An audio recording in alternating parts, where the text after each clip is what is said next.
What happens when one of Britain's most beloved actors gets pushed too far by a talk show host who thinks he can say anything? In just 22 seconds, Jonathan Ross would deliver the comment that would destroy his reputation forever and force Michael Caine to walk out in front of millions of viewers.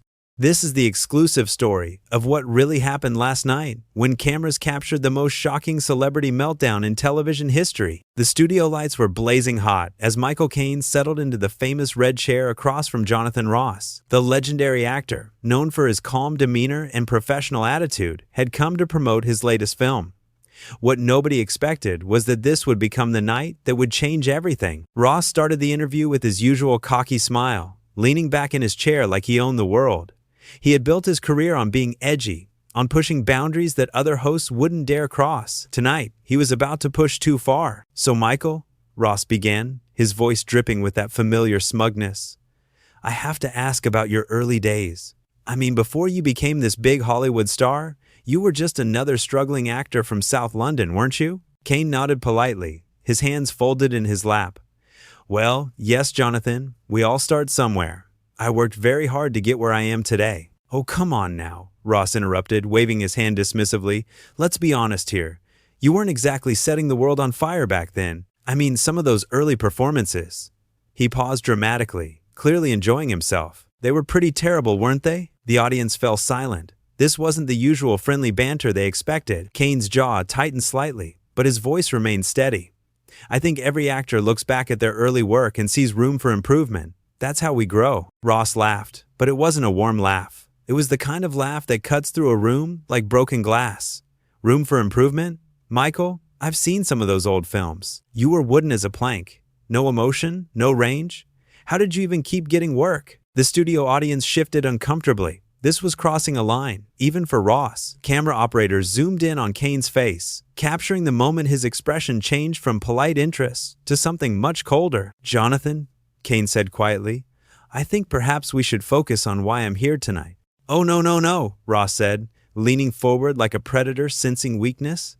"This is fascinating. I mean, you fooled everyone into thinking you're this great actor. But really, you just got lucky, didn't you? Right place, right time, right accent." The words hung in the air like poison. Caine sat perfectly still for a moment, his blue eyes fixed on Ross with laser focus. When he spoke, his voice was so quiet that everyone in the studio had to strain to hear him. "Lucky?" Caine repeated. "You think 50 years in this business, working with the greatest directors of our time, earning the respect of my peers, that's all luck?" Ross shrugged, clearly enjoying the reaction he was getting. "I'm just saying what everyone's thinking, Michael. Your whole career is built on that voice and that Cockney charm. Strip that away, and what's left?" "What's left," Caine said, his voice growing stronger, "is a man who's worked every day of his life to perfect his craft. A man who's earned every role through dedication and professionalism." "Professionalism?" Ross scoffed. "Is that what we're calling it now? I heard some interesting stories about your behavior on set. Not quite the gentleman you pretend to be, are you?" This was it, the moment everyone would remember. Caine's face went completely blank, and when he spoke, his words were like ice. "What exactly are you implying, Jonathan?" The host's eyes lit up. He thought he had Caine right where he wanted him. "I'm not implying anything. I'm saying it straight out. You've got a reputation for being difficult, demanding, throwing tantrums when you don't get your way." "That," Caine said, rising slowly from his chair, "is a lie." The studio went dead silent. You could hear a pin drop. Ross, suddenly realizing that maybe he'd gone too far, tried to backpedal. Now, Michael, sit down. It's just a bit of fun. Can't you take a joke?" Caine remained standing, towering over the desk that separated them. His voice, when it came, was deadly calm. "A joke? You call questioning my integrity, my professionalism, my entire life's work a joke?" Ross was sweating now, his cocky demeanor cracking like cheap paint. "Look, I didn't mean anything by it. It's just television, mate. Entertainment." "Entertainment?" Caine's voice rose for the first time. "You think destroying someone's reputation for your own amusement is entertainment? You think lying about someone who's worked harder than you'll ever understand is funny?" The audience was completely transfixed. This wasn't scripted drama. This was real emotion, raw and powerful, filling every corner of the studio. "I've been in this business for 5 decades, Caine continued, his voice building like thunder. "I've worked with legends, learned from masters, and earned every ounce of respect I have. And you, sitting there in your expensive suit, making jokes at my expense? Have you earned anything? Or are you just another talk show host who thinks being cruel makes him clever? Ross tried one more time to regain control. Michael, please, let's just… No, Caine cut him off. I'm done. I came here as your guest, with respect for your show and your audience. But I won't sit here and be insulted by someone who clearly has no understanding of what real work looks like. The studio erupted. Audience members gasped. Producers scrambled behind cameras, and Ross sat frozen like a deer caught in headlights.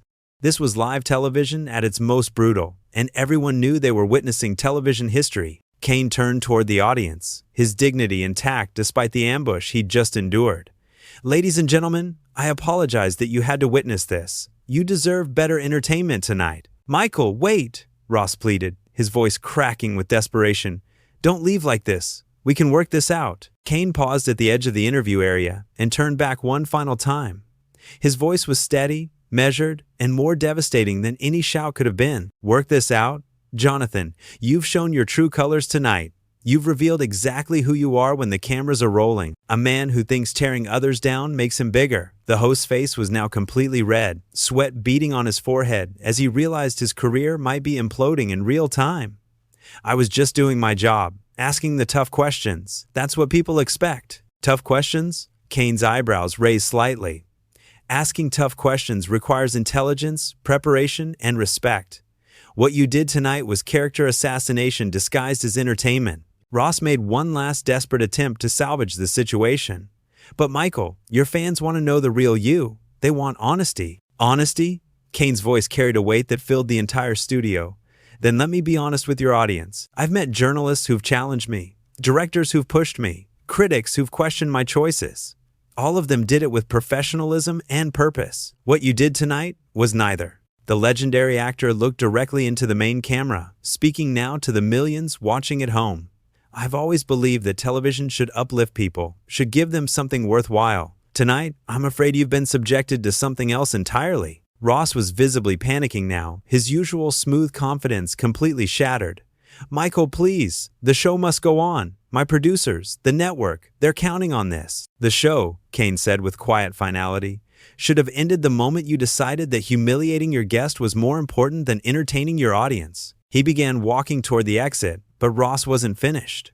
In a move that would cement his downfall, the host stood up and raised his voice. You can't just walk out on me. I made you relevant again.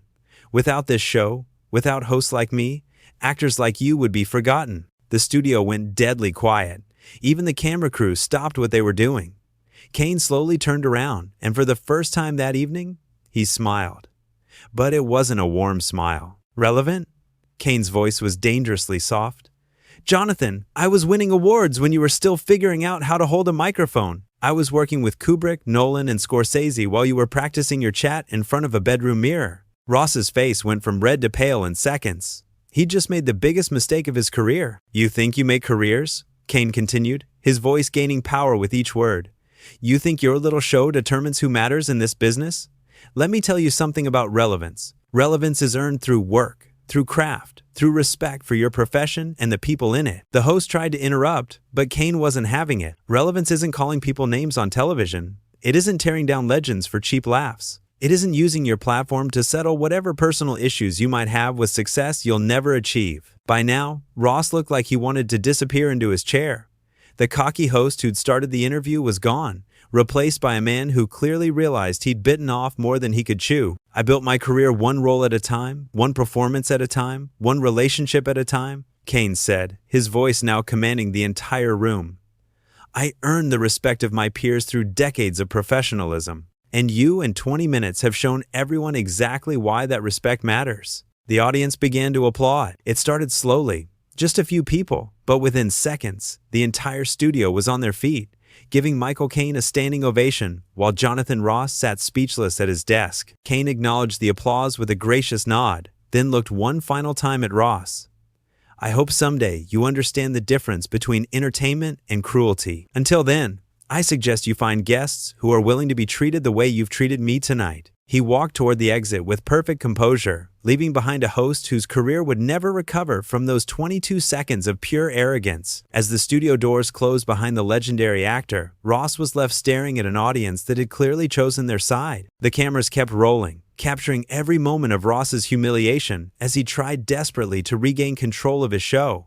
But it was too late. Michael Caine had exposed him completely, showing the world what happens when a professional meets a pretender. That night, television history was made, not by a scripted moment or a planned controversy, but by a man who refused to let his dignity be sacrificed for someone else's entertainment. Michael Caine had walked out, but in doing so, he'd walked away as the clear winner. The host was left alone with his shattered reputation and the knowledge that he'd just lost a battle with one of the greatest actors of all time. It was a lesson in respect, professionalism, and what happens when you mistake kindness for weakness. The audience filed out that night knowing they'd witnessed something extraordinary, not just a celebrity meltdown, but a masterclass in dignity under fire from a man who'd spent 50 years earning the right to demand better.